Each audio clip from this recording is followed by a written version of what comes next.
Okay, the Holy War. I don't mean that in a jihadist sort of way. I don't mean it in a Batman sort of way. No? Okay. Somebody got that, right? Breaking the ice.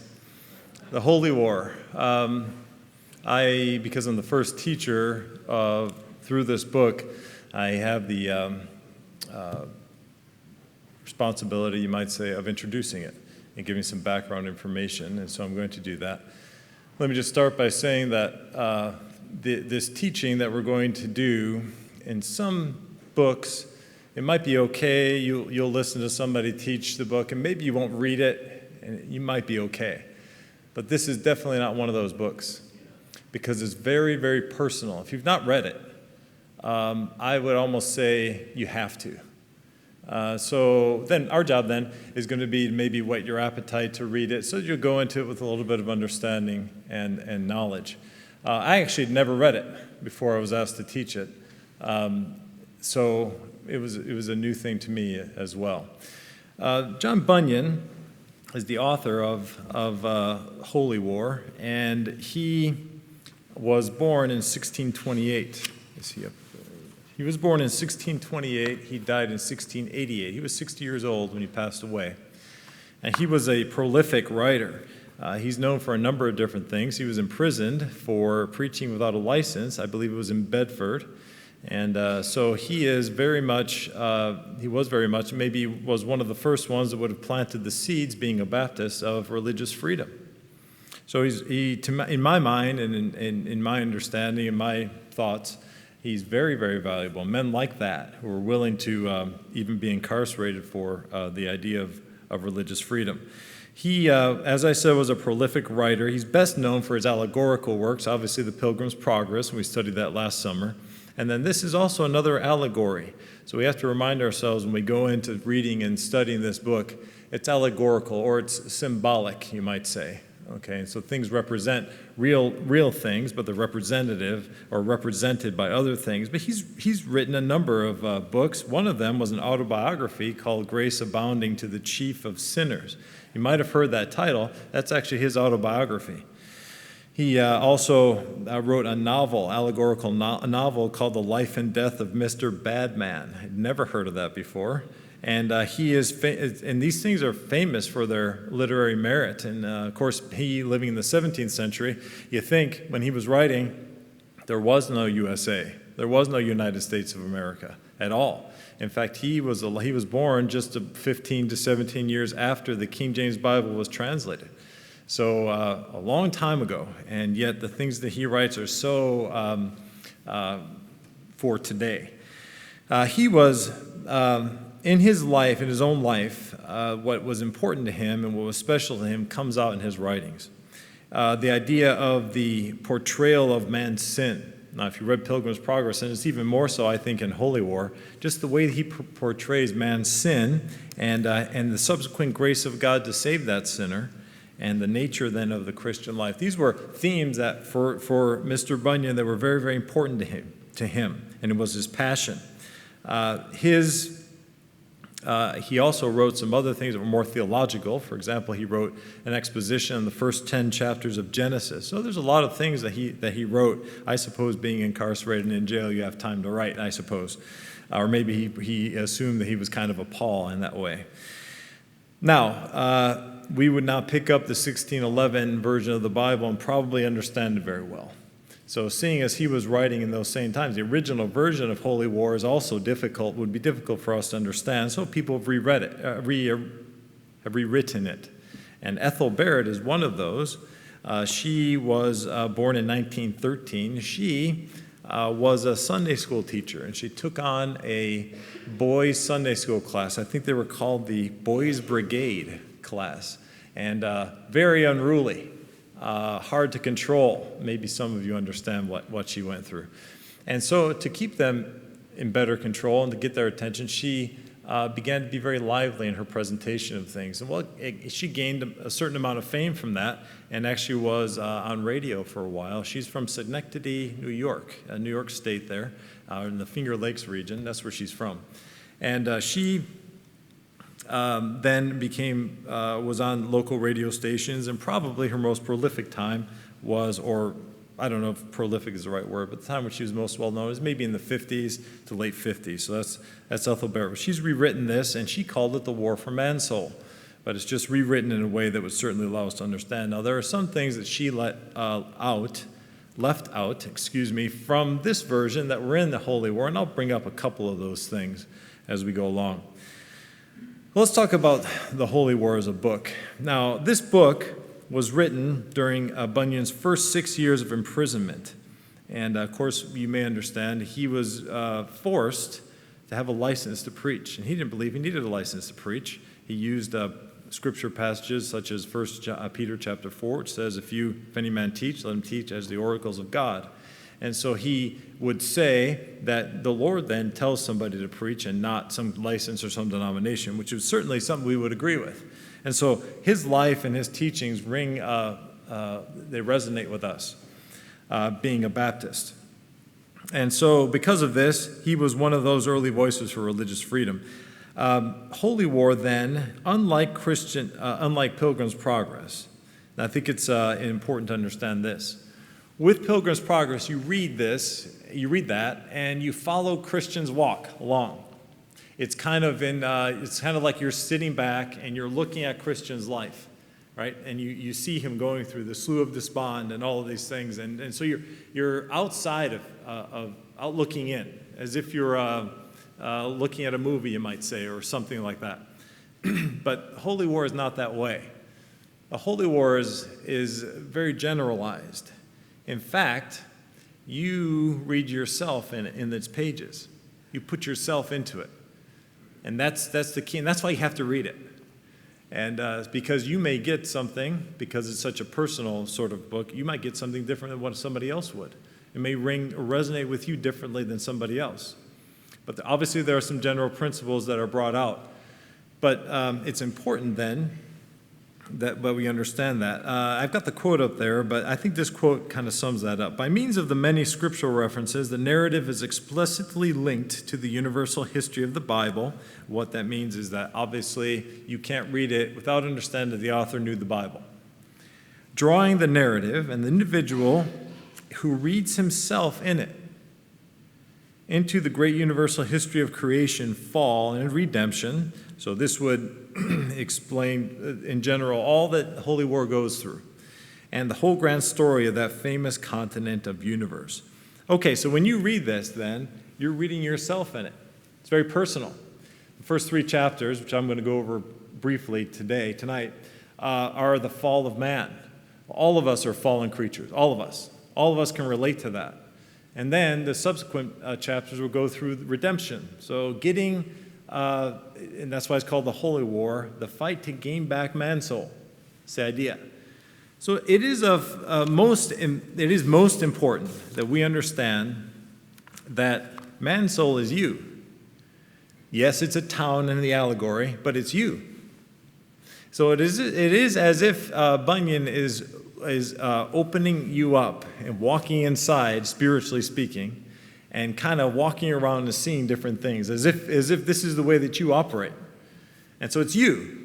You're represented then as a medieval town, an English town, and so this is maybe some of the lore and some of the attraction, you might say, of the book, because it has to do with castles and swashbuckling, you might say, that sort of thing. And it was in the days when the towns were governed by a feudal system, everything inside the walls there. And so the characters of the town then represent the different facets of your own personality, yours, and what makes you up. In the classic Bunyan style, these facets are personified as people, and they're given names in the form of titles. And so the governing body of Mansoul then is comprised of 3 people. And you'll see this by the names. The one is Lord Will Be Will. So his place is in the center of Mansoul. So that's your will, your free will. We'll get more into that in a minute. The other one is Captain Resistance. Captain Resistance is a person of a great conviction. And so he's willing to defend things. And then Lord Innocency, which, appropriately so, when Mansoul sins, he dies. Innocency is gone. So it's really a bit of a sad story. In a way, Holy War is kind of edgy. What I mean by that is it cuts right to what we are. It cuts right to who we are, fallen creatures. And then the redemption of that fallen creature and how Lord Emmanuel gains back Mansoul is the subject of the entire book. So in the first 3 chapters then, you have in the first chapter deals with the diabolos, okay, the devil. And so he has a council meeting. But before that time, John Bunyan deals with the fall of Lucifer in what is the prologue. Now, I have it here, and it's not very long, so I thought I would just read the prologue tonight. Number one, I think it's short enough, but it'll also take up some time for me. So, once upon a time, a long, long time ago, there lived a great king. The name of his king was Shaddai. Now, the word Shaddai in Hebrew basically gives the idea of the all-sufficient one. I love that name, because the Lord needs nothing at all. He was before there was anything. He doesn't need, whereas we are dependent on him and what he's created. He is not dependent on anything at all. He is completely and totally self-sufficient. Now, Shaddai had built for himself a great country called Universe. And this country was vast beyond words to describe. It contained enough planets and galaxies of stars to boggle the imagination. As if this were not enough, he had populated it with angels, and over all these angels he had put one angel wiser and more beautiful than all the others, and this angel's name was Lucifer. You have to say that sort of imposing, Lucifer. Lucifer's task and glory was to carry the government of Shaddai to the angels, to carry back their worship to Shaddai. The situation was perfect, except for one problem. The problem was Lucifer. He was not content with what he had. He wanted to be as powerful as Shaddai himself and persuaded the angels to rebel. Lucifer was confident the rebellion would be successful. It was not. Shaddai brought powerful judgment upon Lucifer and his followers, and they were cast out of heaven and banished to a miserable pit. And in that pit, they play with brimstone a lot. You'll see that when you read it. They play with it as if it's Play-Doh. Lucifer's name was changed from Lucifer to Diabolos. Diabolos in the Greek means to throw a cross. That's what the word means. And so this is why he's called the accuser of the brethren, the root of Satan. And the story might have ended there, except for one thing. In one corner of the universe was a place called Earth. On it, Shaddai built for himself a town, Mansoul.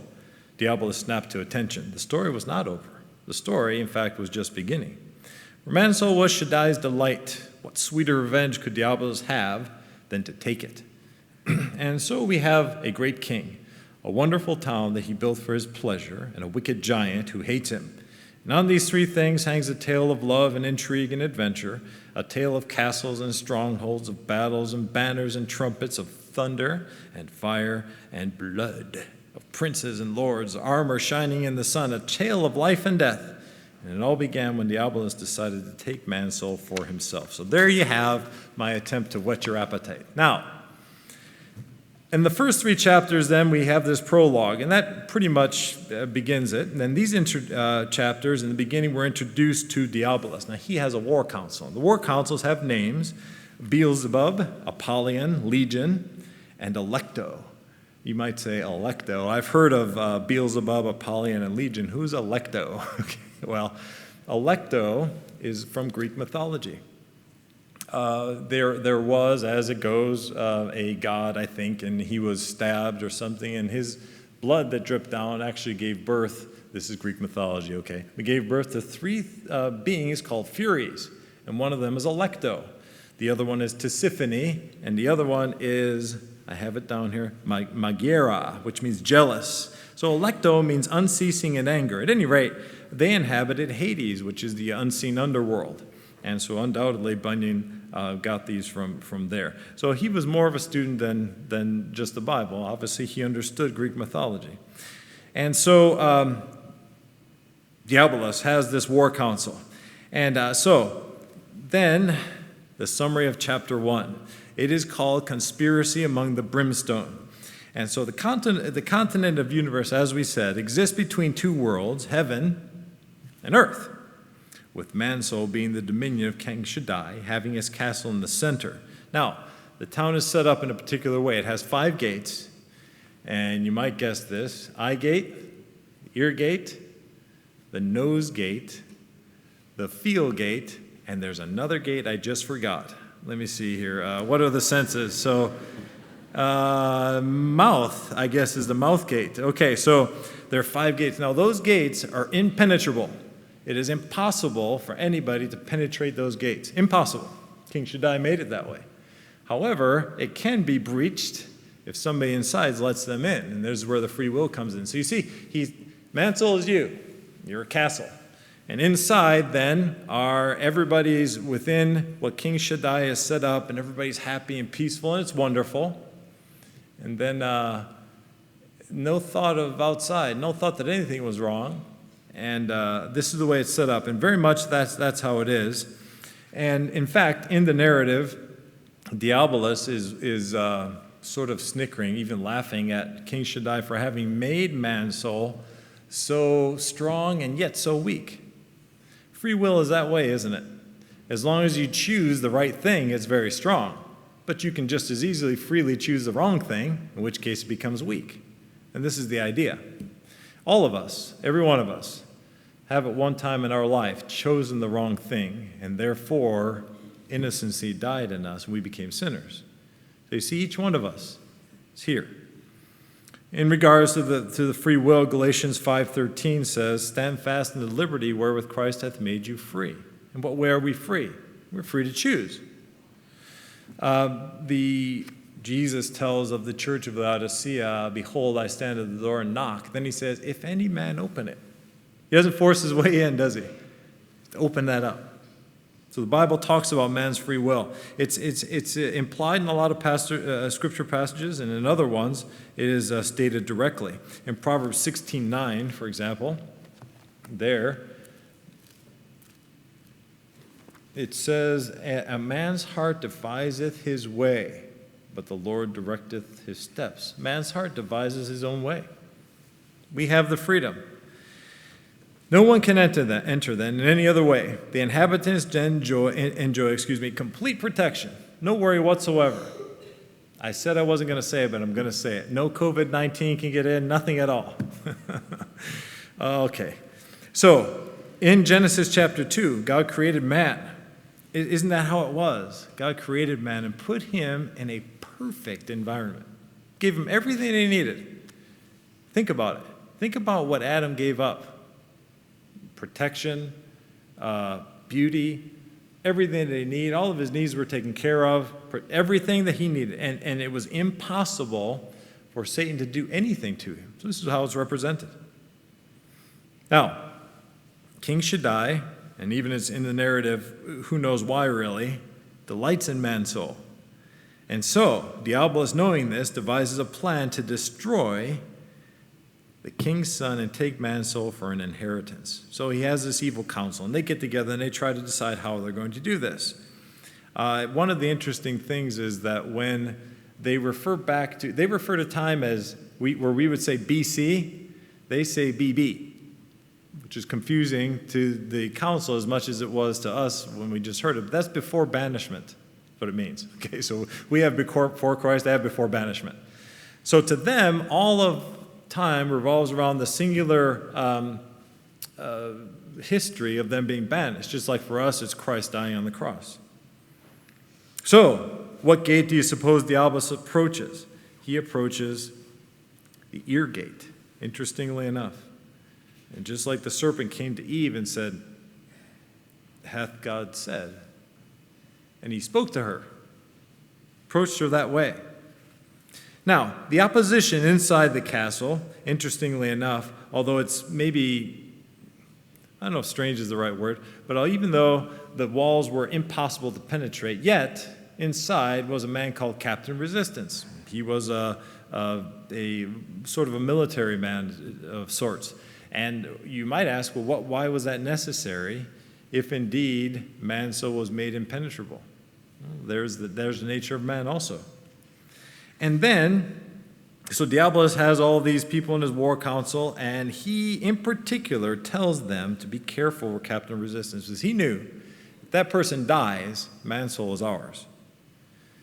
And then there's an innocuous little man. I imagine him that way. Innocuous, like unseemingly not hurtful, named Mr. Ill-Pause. I don't know why I see him as a very short little man. I think he's kind of in the background, but he's the spokesperson for Diabolus. And so they go out there and they decide that they're going to take over and, okay, right through there. Okay, so that's the War Council meeting. So they meet. Now, the council then sees, I already said that, Diabolus resigns himself to the fact that he cannot rule over the universe. Although he wants to, he cannot. In a way, he's being realistic because he can't rule over the universe, but he put his attention towards Mansoul. That's something that could perhaps be done.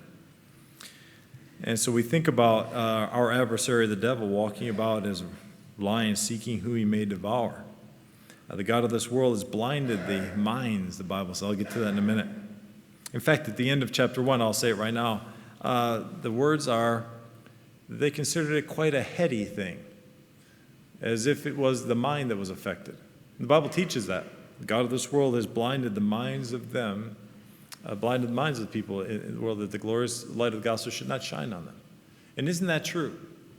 You can give truth to somebody, and over again, give them the plain truth of the gospel, and you might as well talk to this, and they could be very intelligent, they could be teachers, they could be professors, or very smart, whatever. And when it comes to spiritual things, there's, pardon the term, dumb as a rock. Isn't that something? Isn't it interesting how the Lord has made the gospel in such a way that you have to open your heart to it? And thank goodness that it's that way in truth. This is all brought out here. So in this council meeting then, they realize, of course, that Mansoul cannot be breached. And the only way then is by the consent of those inside. So then the plan goes from not trying to force their way in, but trying to get the people inside to let them in. That's the plan. So that's the battle plan. And so it is deceit. I think I'll just do that. Yep, there it is.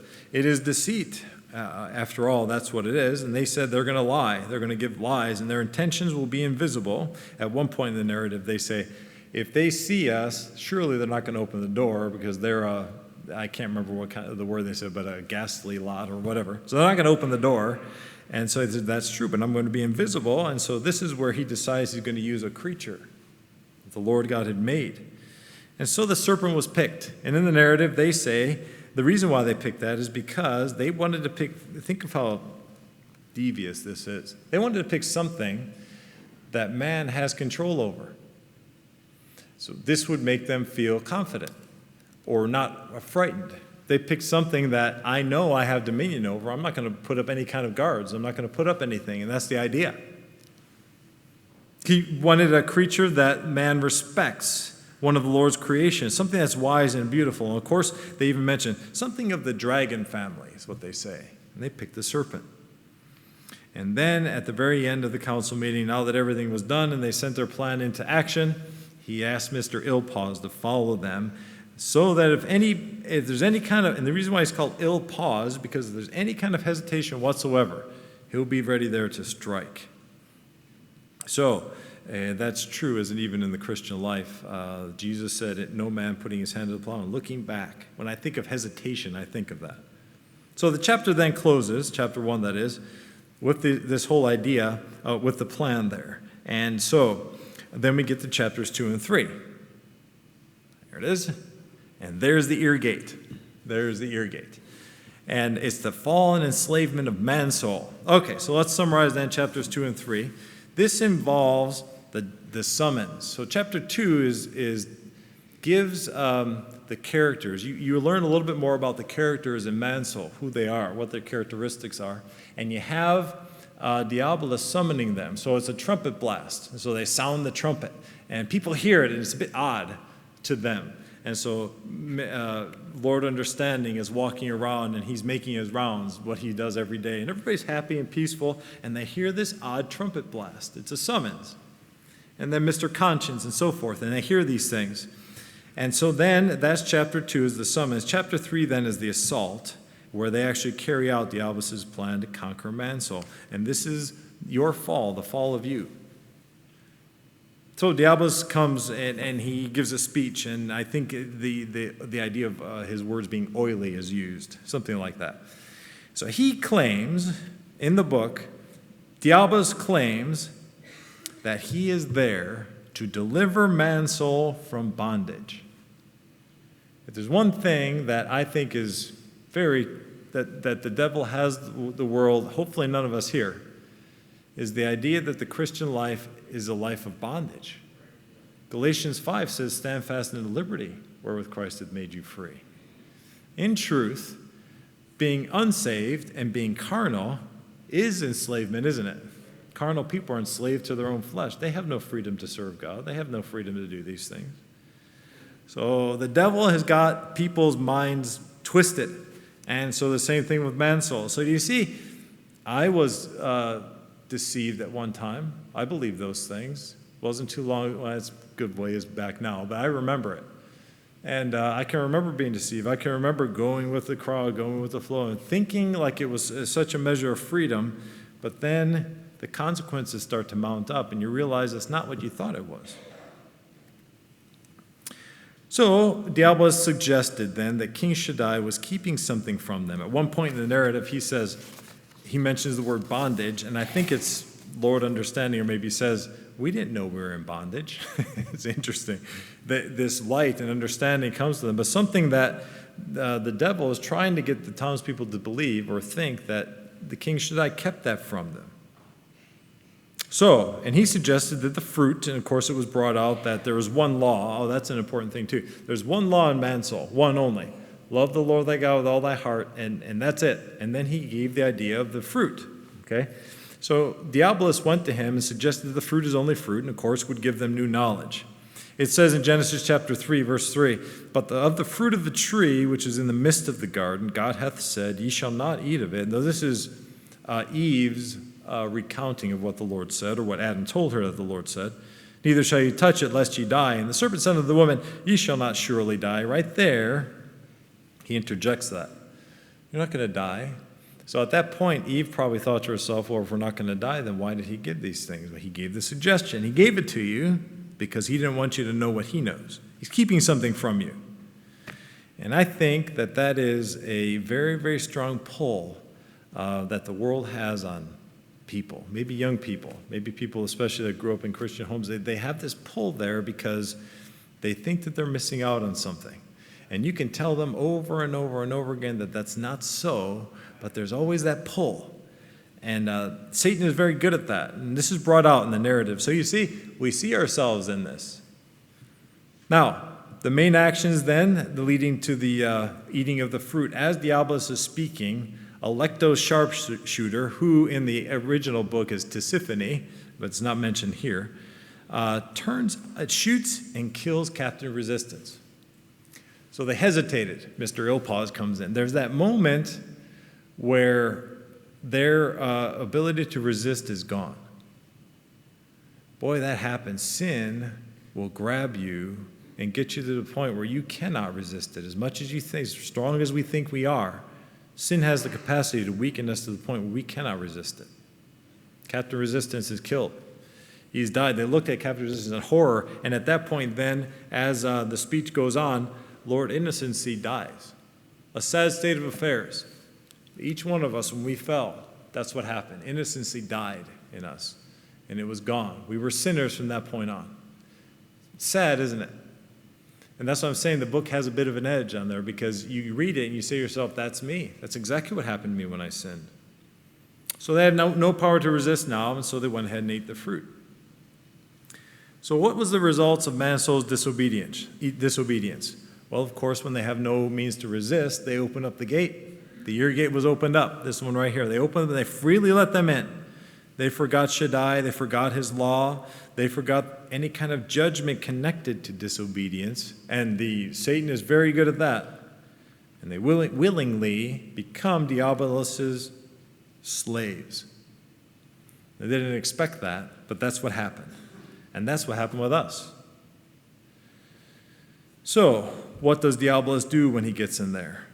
Well, he removes Mayor Understanding and Mr. Conscience from office because he wants to be the understanding that they have, and he wants to manipulate their conscience. Then he builds a house with a high tower so that there would be darkness there. Everything has changed. Will becomes captain of Diabolus' castle because he wants to manipulate the free will. We have to understand, and biblically speaking, everybody's will is subservient. Everybody. And what we mean by that, although it's free, there is really no such thing as I will do what I want. When people say I will do what I want, what they're really doing is obeying their flesh. Either way, you're in servitude. Now, in the garden, man had freedom. He knew nothing of bondage. But when he disobeyed, then he knew what it was to be a slave. Romans 8:20 says this, and I think it wraps it. It's kind of a pithy way to explain it. For the creature was made subject to vanity, not willingly. Interesting. So the words here say he's made subject, but not willingly. Made subject, not willingly, seemingly, but by reason of him who had subjected the same in hope. Now, John Gill says this about this passage. So Romans 8:20 is talking about people that have sinned, and this idea of the creature was made subject to vanity. This is the idea of being lost. And so he says this about that passage. Though they were willingly vain, yet they were not willingly made subject to vanity. The idea is they made the choice to sin, vanity, sin. What they didn't realize is that they were going to be made subject to that sin. So people sin thinking that they can go back anytime they want to. And that's the ploy of Satan. I can do this. I'll go out a little bit, test the waters out there, see what it's like, and I can come back anytime I want to. You cannot. We've seen it over and over and over again because sin has that effect, be it deceitful, of binding. It pulls you in. You think that you can stop it. You think that you can turn it off. You think that you can do this, but you realize that once that captive resistance is gone, you have no way to resist. So, then he goes on to say, so they were not willingly subject to vanity. They willingly went into idolatrous and other evil practices, but the devil made them subject or slaves unto them. He led them captive at his will and powerfully worked in them by divine permission, so they became vassals to him and to their lusts. Why is it that people go headfirst into sin when they know it's going to affect them, and when you tell them repeatedly, this is what's going to happen, and when they do it, it happens every time? Why do they do that? Because we have no power to resist these things without Christ. Because once we're sinners, we're enslaved. Diabolus then encourages wickedness and promises peace through pleasure. So then, this is a bit of a trite picture of Mansoul, perhaps. And you got some of the characters inside. And I've mentioned some of these things. I won't go in too much detail at all. But Lord Mayer understanding, he's an explorer.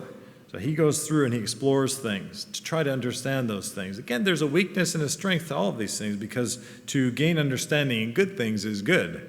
But you can just as easily gain understanding in things that are not good. So again, that free will is brought out. Then Mansoul is created, is beautiful, is given power. We mentioned that. Mr. Conscience, he is untiring. His characteristics in the book is that he never gets tired. He's at the very center of Mansoul. So it's that spiritual part, or it's our conscience, and we know what that is. Captain Resistance, we mentioned him. Lord will be will. This is the free will. His job was to inspect the walls and gates. He understands that nobody can get in without consent, and he understands God's love versus man's free will, and that he is not commanded to love him in return. That is brought out in the book, and I thought was very interesting. God's love is freely given to the inhabitants of Mansoul, and he does not demand that love in return. That love in return is freely given. Then we mentioned Mr. Illpause. So then Diabolus' ploy. Yep. All right, Austin, here we go. Here's where the trouble comes in. Help me out there. Technical difficulty. So then Diabolus, he's got his ploy. And I've only got a couple more slides, and maybe I'll just tell you.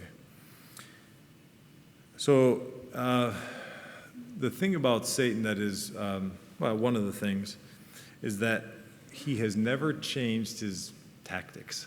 They're the same as they've always been.